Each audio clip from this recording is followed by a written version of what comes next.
شادی کرتے وقت بیٹے اور بیٹی سے پوچھنا کہ آپ کی کیا رائے ہے۔ میاں بیوی کا رشتہ اتنا بڑا رشتہ ہے کہ سارے رشتے اس سے جڑے بھی ہوئے ہیں اور جنم بھی لیتے ہیں۔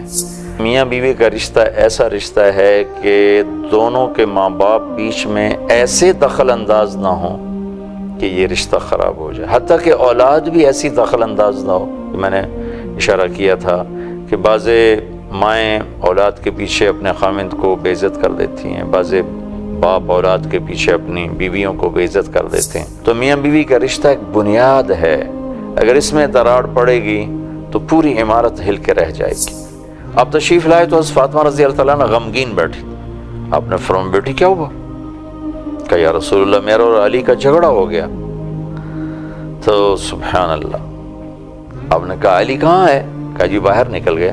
تو آپ فوراً نکلے خود ان کی تلاش میں، مسجد میں پہنچے تو آپ مسجد میں لیٹے ہوئے تھے، کمر پہ مٹی لگی تھی، تو آپ قریب آ کر بیٹھے ہو، کہا قم یا ابا تراب، اے ابو تراب اٹھو۔ ابو تراب میں اشارہ تھا کہ علی میاں بیوی میں جھگڑے ہوتی رہتے ہیں، تیری میری محبت ویسے ہی ہے جیسے پہلے تھی۔ یہ ابو تراب آپ کو ٹائٹل ملا، اور آپ فرمایا کرتے تھے جناب حضرت علی رضی اللہ تعالیٰ عنہ کہ پوری دنیا کے ملنے سے زیادہ محبوب ہے میرے نبی سے مجھے یہ لقب ملنا ابو تراب۔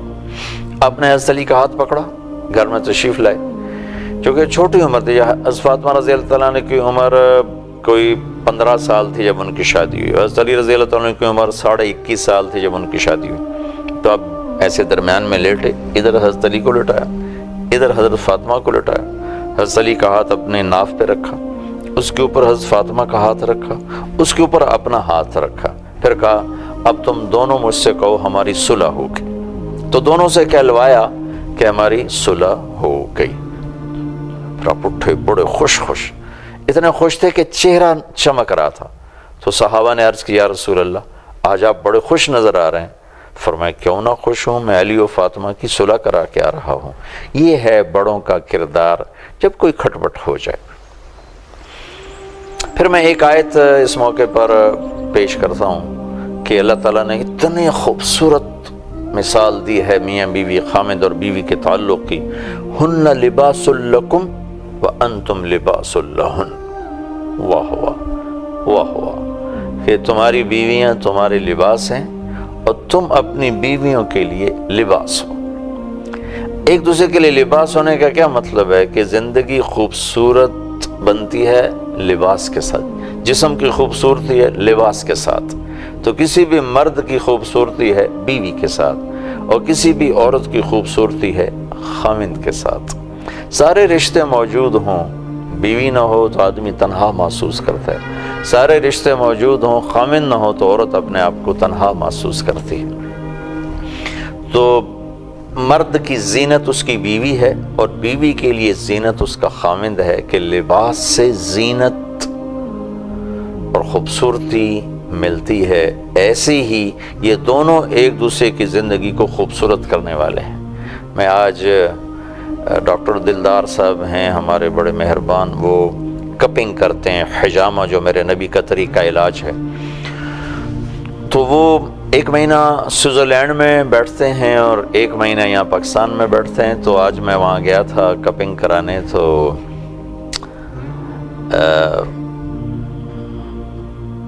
مجھ سے کہنے لگے کہ آپ کو پتہ ہے کہ خودکشی کا سب سے بڑا ریٹ جاپان کے بعد سوئٹزرلینڈ ہے۔ تو میں بڑا حیران ہوا، میں سوئٹزرلینڈ 2 دفعہ گیا ہوں۔ میں کہا وہ تو جنت کا ٹکڑا ہے اور انتہائی خوشحال ملک ہے، وہاں کوئی آدمی فقیر نہیں، سب خوشحال لوگ ہیں، فقیر ہے ہی کوئی نہیں وہاں۔ میں نے کہا وہ لوگ کیوں خودکشی کرتے ہیں؟ تو مجھ سے فرمانے لگے کہ جی تنہائی ہے، تنہائی، اکیلا پن، کہ لڑکی کو خامن نہیں ملتا، لڑکے کو بیوی نہیں ملتی، اولاد کو ماں باپ نہیں ملتے، ماں باپ کو اولاد نہیں ملتی۔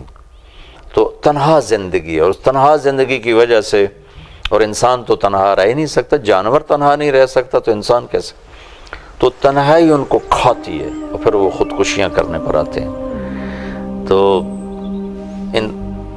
انسانی زندگی میں سب سے حسین رشتہ، سب سے حسین تعلق وہ خامند اور بیوی کا ہے، جس کو اللہ نے اس مثال سے سمجھایا، ہن لباس لکم وانتم لباس لہن، وہ تمہارا لباس ہیں۔ مثلا ایک آدمی لباس کے بغیر ہو، کتنا ہی خوبصورت ہو، وہ بدصورت ہو جائے گا، اور لباس پہنا ہوا ہو تو کتنا ہی بدصورت ہو، وہ خوبصورت نظر آتا۔ تو ہم ایک دوسرے کے لیے زیب و زینت ہیں۔ ایک مطلب تو یہ ہے کہ بیوی خامند کی زینت ہے، خامند بیوی کی زینت ہے۔ دوسرا، ہن لباس لکم وانتم لباس لہن، یہ تمہارا لباس ہے، تم ان کے لباس ہو۔ آپ نے کبھی دیکھا کہ کوئی اپنا گریبان چاک کر رہا ہو، کوئی جان بوجھ کے اپنے کپڑے پر چائے گرا رہا ہو یا کینچی سے کاٹ رہا ہو؟ پاگل ہی یہ کام کر سکتا ہے، دانا سمجھدار۔ وہ تو کھانا کھاتے ہو آپ دیکھتے نہیں، وہ نیپکن رکھتے ہیں کہ بھئی کوئی وہ نہ گر پڑے، کوئی سالن کا قطرہ، کوئی روٹی کا ذرہ، کوئی ہڈی بوٹی میرے کپڑے کو داغدار نہ کر دے۔ اور کبھی غلطی سے کوئی داغ لگ جائے تو فوراً ہم دھونے کی کوشش کرتے ہیں، پھر ہم اپنے کپڑوں کے لیے الماریاں بنواتے ہیں، پھر ان کے لیے ہینگر بنواتے ہیں کہ اس میں سلوٹ نہ پڑے، شکن نہ پڑے، پریس کرواتے ہیں، پھر اس پر ڈیزائننگ کرتے ہیں، کیا کیا لاکھوں روپے کا ایک ایک جوڑا تیار ہو رہا ہے۔ تو دوسرا اشارہ اس میں یہ ہے کہ جیسے ایک مرد اپنے لباس کی حفاظت کرتا ہے تو بیوی تیرا لباس ہے، اس کی حفاظت کر، اور جیسے ایک عورت اپنے لباس کی حفاظت کرتی ہے تو خامن تیرا لباس ہے، اس کی حفاظت کر، اس کو داغدار ہونے سے بچا، اس کو کٹنے سے بچا، اس کو پھٹنے سے بچا۔ تو کرتے کے داغ تو یہ سالن ہے، چائے ہے، دنیا کے کینچی ہے کاٹنے کے لیے، اور جو بیوی لباس ہے یا جو خامن لباس ہے اس کو کاٹنے کے لیے زبان ہے، زبان کا تند اور تیز بول ہے، زبان کی شدت ہے، رویے کی سختی ہے، یہ دھبے ہیں، یہ داغ ہیں۔ اور جیسے میں اللہ پہ قربان جو اللہ کو پتہ تھا کہ یہ لگیں گے، تو جیسے ہمارے جسم پر داغ دھبے لگتے ہیں، کپڑے پر لگتے ہیں تو ہم پانی سے دھو لیتے ہیں، صابن سے دھو لیتے ہیں، تو ایسے ہی اگر آپس میں کبھی اونچ نیچ ہو جائے، کھٹکھٹائیا پھٹ پھٹائیا، تو اس کے لیے معافی اللہ تعالیٰ نے صابن رکھا ہے۔ معاف کرنا یہ پانی ہے، معاف کر دینا یہ پانی ہے، اور ہدیے ہدایے تحفے تحائف دے کر اسے ختم کرنا یہ اس کا پانی ہے اور یہ اس کا صابن ہے۔ کبھی اونچ نیچ ہو جائے تو معافی مانگ لی جائے، منتیں کبھی نہ کروائی جائے۔ بعض مرد اپنی بیویوں سے اتنی منتیں کرواتے ہیں کہ ان کی عزت نفس تار تار ہو جاتی، وہ بیچاری آٹھ آنسو روتی ہے، اور زمین ان پہ تنگ ہو جاتی ہے، اور وہ میں نو ایویں لکیراں کھٹوا، میں نو ایویں میں نو رگڑے دیونے نہیں۔ یہ ہمارے پنجاب کا ماحول ہے، ہر جگہ کا ماحول ہے۔ ایک جگہ میں 3 سال پہلے مری میں رمضان گزارا، تو وہاں کے جو مسجد میں عصر کے بعد کوئی آدھا گھنٹہ اسی موضوع پر بیان کرتا تھا، اخلاقیات، معاشرت۔ تو امام مسجد کی بیگم آ گئی میری بیگم کے پاس کہ میں نے آپ کا شکریہ ادا کرنا ہے کہ یہ پہلا ہفتہ ہے میرے خامن نے مجھے مارا نہیں، میری پٹائی نہیں کی، ورنہ ہفتے میں ہر دوسرے تیسرے دن میری پٹائی ضرور ہوتی تھی۔ اور کوئی 2 ہفتے بعد امام صاحب خود مجھ سے کہنے لگے، مولانا یہ باتیں زندگی میں کبھی نہیں سنی تھی، حالانکہ مصلی پہ کھڑا ہوتا ہوں۔ ہمارے تو دیس کا رواج ہے، ادھر پہاڑوں کی طرف کے تھے ایک علاقے کے، میں نام نہیں لیتا، کہ ہمارے دیس کا رواج ہے کہ پہلی رات بیوی کو 2 تھپڑ مارتے ہیں تاکہ ساری زندگی ڈر کے رہے۔ اور کہنے لگے کہ میرے بہنوئی نے میری بہن کا ایک دفعہ بازو توڑ دیا، ایک دفعہ پاؤں توڑ دیا۔ یہ سارا ہمارا ماحول ہے۔ تو ہن لباس لکم وانتم لباس لہن، آپ اس مثال کی خوبصورتی دیکھیں۔ میں تو جب بھی کبھی اس پر غور کرتا ہوں تو مجھے اس کا مزہ آتا ہے اور اس کی میں حلاوت کو محسوس کرتا ہوں کہ لباس زینت کی چیز ہے۔ تو بیوی میرے لیے، میں بیوی کے لیے زینت کی چیز ہوں۔ میں لباس کو بچا کے رکھتا ہوں، ایسے میں اپنے بیوی کو اپنے غلط رویوں سے بچاؤں، اس کو کاٹنے سے بچاؤں، اس کو داغدار کرنے سے بچاؤں، بیوی میرے لیے یہی کرے کہ مجھے کاٹنے سے بچائے، مجھے داغدار کرنے سے بچائے۔ اور کبھی ایسا ہو جائے تو سوئی دھاگا موجود ہے، رفو کرنے موجود ہے، فوراً معاف کیا جائے، معافی مانگی جائے۔ اور میں آپ کے سامنے ہاتھ جوڑتا ہوں، جب کبھی کوئی معافی مانگنے آئے کبھی دیر نہ کرنا۔ الا تحبون ان یغفر اللہ لکم، اللہ تعالیٰ کہہ رہا ہے کہ تمہیں یہ پسند نہیں کہ میں تمہیں معاف کروں؟ جب تمہیں یہ پسند ہے کہ میں تمہیں معاف کروں تو مجھے یہ پسند ہے تم میرے بندوں کو معاف کرو، معاف کر دے گا۔ بعضی ماؤں کو میں نے دیکھا، ان کے بچے سے کوئی بدتمیزی ہو گئی تو ان سے روٹھ جاتی ہیں اور ناراض ہو جاتی ہیں، ان سے بات چیت نہیں کرتی ہیں، وہ بچے منتیں کرتے ہیں۔ یہ میں ان ماؤں کی منت کرتا ہوں، والدین کی منت کرتا ہوں کہ اپنے بچوں پر بے شک آپ ناراض ہو لیں لیکن کبھی ان سے بات چیت بند نہ کریں۔ اس کا بہت بڑا نقصان دیکھا ہے، بہت بڑا نقصان دیکھا ہے۔ کبھی یہ بات چیت بند نہیں ہونے، ڈانٹ ڈپٹ تو زندگی کا حصہ ہے لیکن ایسی ڈانٹ ڈپٹ نہ ہو جس سے بچہ اپنی بے عزتی اور ذلت محسوس کرے۔ اگر ڈانٹ ڈپٹ ایسی ہو کہ اسے اپنی غلطی کا احساس ہو جائے تو یہ تو مطلوب ہے، مقصود ہے۔ بچہ تو بالکل معصوم ہوتا ہے، اسے پتہ ہی نہیں ہوتا میں نے کرنا کیا ہے، لیکن عام طور پر والدین ڈانٹ ڈپٹ ایسی شدید کر جاتے ہیں کہ بچے رد عمل کا شکار ہوتے ہیں، اپنی بے عزتی محسوس کرتے ہیں۔ تو اور لباس کیا کرتا ہے؟ لباس یہ کرتا ہے کہ میرے جسم کے عیب چھپاتا ہے اور مجھے خوبصورت بنا کے پیش کرتا ہے۔